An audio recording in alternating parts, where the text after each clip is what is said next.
আসসালামু আলাইকুম দর্শক, স্বাগত জানাচ্ছি আমাদের চ্যানেলটিতে। 2026 বিশ্বকাপের উদ্বোধনী ম্যাচে দক্ষিণ আফ্রিকাকে 2-0 গোলে হারিয়েছে মেক্সিকো। এই প্রথম উদ্বোধনী ম্যাচ জিতে বিশ্বকাপ শুরু করলো তারা। 9 মিনিটে হুলিয়ান কিনিয়নেসের গোলে এগিয়ে যায় স্বাগতিকেরা।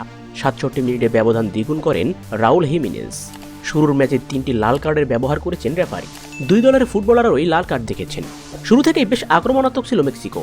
তাতে প্রথমার্ধে বেশ কিছু সুযোগ তৈরি হয়। তৃতীয় মিনিটে প্রথম গোলের সুযোগ হাতছাড়া করেন রাউল হিমেনেজ।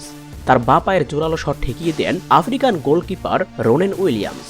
তবে গোল পেতে খুব একটা অপেক্ষা করতে হয়নি মেক্সিকোকে। মিনিট 6 পরই লিড এনে দেন হুলিয়ান কিনিয়নেস। 19তম মিনিটে তার সামনে সুযোগ এসেছিল ব্যবধান দ্বিগুণ করার। তবে এবার অন টার্গেটে শট রাখতে পারেননি তিনি। বারের সামান্য উপর দিয়ে বল চলে যায়। প্রথমার্ধের অতিরিক্ত সময়ে আবারও জোরালো আক্রমণ মেক্সিকোর। এবার সুযোগ নষ্ট করেন রায়ান গুটিয়েরেজ। তাতে ব্যবধান আর বাড়েনি। 1-0 ব্যবধানের লিড নিয়েই মধ্যাহ্ন বিরতিতে যায় স্বাগতিকেরা। দ্বিতীয়ার্ধের শুরুতেই দেখা যায় লাল কার্ড। আসরের প্রথম লাল কার্ড দেখেন দক্ষিণ আফ্রিকার মিডফিল্ডার এসপেফেলো সিথোলে। ম্যাচের 50তম মিনিটে প্লান্টি বক্সের মাথায় ফাউল করেন তিনি। 66তম মিনিটে মাঠে নামেন গিলপার্তো মোরা। তিনি বিশ্বকাপের ইতিহাসে মেক্সিকোর সর্বকনিষ্ঠ খেলোয়াড় হিসেবে রেকর্ড করেছেন। তরুণ এই খেলোয়াড় ভাগ্য সঙ্গে করে নিয়ে মাঠে আসেন। 67তম মিনিটেই আবার গোল পায় তার দল। এবার রাউল হিমেনেজ গোল করলে ব্যবধান দ্বিগুণ হয় মেক্সিকোর। 84তম মিনিটে আরেকটি লাল কার্ড দেখে দক্ষিণ আফ্রিকা।